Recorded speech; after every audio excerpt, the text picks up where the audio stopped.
What's up, folks? Casual Dad here with another Warhammer Combat Cards video. I just wanted to take a quick minute to talk about kind of the state of the game in 2024. Just going into the first month of the year, second week of the year. Yeah, just kind of take a look at where things are and kind of talk a little bit. I have a wish list item, got some shout outs, got some really, really great pieces that I'm excited about. Obviously, I've not been hitting the ladder very hard. I'll get to Terra in this season and maybe not much higher. We'll see. I've been really enjoying the campaigns, and the rewards in the campaigns have been phenomenal. There was one where the reward was Illic Night Spear, which, yes, just for playing, you get copies of Illic Night Spear. That was great. I love that. And then also, I'm really enjoying this Battle Scars one. I know Battle Scars is a modifier is rough. We'll put it that way. Battle Scars being any card that you lose in a battle, you then cannot play in subsequent rounds of that battle, which is really challenging with Votann.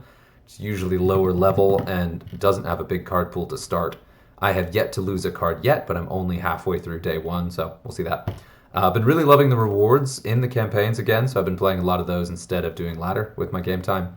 And I particularly enjoy Battle Scars on this one because I play Votann a lot. My collection's pretty strong, and so I should do fairly well and get really nice rewards. We'll see. I did also want to do a quick shout out talking about state of the game. We're seeing a fair number of new cards come out that are well designed. I really like this card.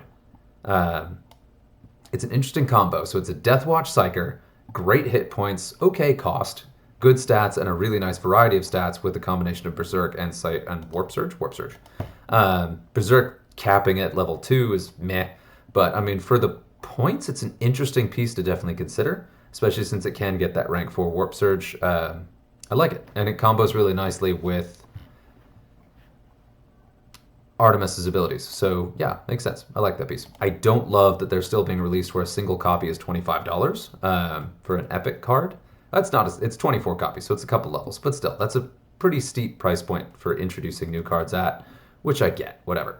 One thing I do absolutely love, though, is the changes to the card shop. Paying 50 gold for 5 copies of Common, love it. That's been really helpful for me building up my Votann collection, and just been great. Like, they up to the number of copies you get for a reduced cost for gold, you mostly for commons and rares, but it's been really good. I've been really fleshing out my collection, leveling up some kind of lower level cards. That's been really good.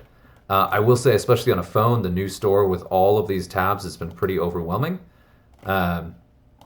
But I just kind of flick through them once in a while and sometimes see the good stuff and a lot of the time miss it. So they're also starting to do the smaller campaign packs or the packs of guaranteed cards for like $2 to $5, and I love that. This is a game where if you play it a lot and you want to, you can just spend a lot of money on it really quickly. Having the option to kind of do trickles like you're buying booster packs in that price range is great. I really like that. Because you don't want to drop $25 every time you're tempted to spend money on multiple factions. That gets a little bit absurd, and frankly, probably unhealthy. Unless you focus on your one faction or warlord that is your favorite, then you know what? More power to you. But looking at the combat patrol, they're doing sneaky ones for 200 plasma. And where are you, buddy? There's one sitting in the shop right now. I may have missed it already. There's one that has Etok War Speaky. Am I missing it? I might have missed it. Etok War Speaky in there for 500 plasma. I probably already missed it, but I did see it pop up at some point. Where was that? Oh. There it is. Snuck at the bottom there. Definitely, if you don't have this guy, pick that up. I'm hoping to save up enough plasma. I'm 96 short, so probably not going to get it, but, you know, that'd be great if I get it, because these packs are terrific. The 500 plasma for a single copy of a new warlord plus a bunch of extra copies of cards in the faction is one of my favorite deals they ever do, and as a rule of thumb, I always keep 500 plasma on hand, except for right now, just in case they pop up. It's been a while since they had these, and I've really been missing them, so I'm glad to see that. Really good, terrific warlord. If you play Votann at all and don't have this guy, he's the guy that defines the faction to me right now, especially at competitive play, so that's good. In terms of play, we're seeing a lot of evidence that there is a lot of work being done behind the scenes. So we got the rollout of the Super Heavies. We got the rollout of the 400 point deck, or 400 deck point mode, the Apocalypse mode, both of which indicating there's a whole lot of work planned for the near future. We also are seeing Super Heavy Warlords rolled out for the different factions. So we just saw Belisarius Call rolled out for Servants of the Emperor. Let's take a look at that. We'll look at the upper end of the Warlords just to check. Yep, we saw the Silent King pop out. Ooh, got a level for the fly run. Nice. So we saw Call. So now we have 3 factions having super heavies. We can expect that to go through the list. Obviously not necessarily in order. And Call set the precedent that we may see some Warlords bumped from a bodyguard up to a super heavy Warlord, which is something the developers did talk about, but this is the first time we've actually seen it. So we've seen a bodyguard become a Warlord before, but this is the first time we've seen a bodyguard become a super heavy Warlord. And we are likely to see a super heavy Warlord for each faction. So I expect to see that continue to be a trickle release, probably season by season. Yeah, we'll see how that goes. And I am hoping that that includes some fleshing out of the Apocalypse mode. I tried it when it released, and I honestly haven't touched it since, because the only benefit to doing it is you buff out your kill pack, and that's it. You don't gain any benefit. There's no objective, there's no goals, there's no ladder, there's no rewards. So it's, if you're spending your time playing the game, you're grinding some of your rewards, you're doing campaigns, you're doing quests, it doesn't really make sense to do Apocalypse mode for that. It's just kind of a novelty once in a while. So I'm really hoping that something is added to that to give us more incentive to play and make it a little bit hurt a little bit less to play it over the game modes, because it's a cool concept and I want to see more. That it is rolled out at all, to me, implies that there is more work being done on it, and we're only seeing just the beginning of it. So we'll see how that goes. But yeah, that is basically it for the moment. So I'm pretty excited. I'm optimistic about the indications that there are big things on the horizon.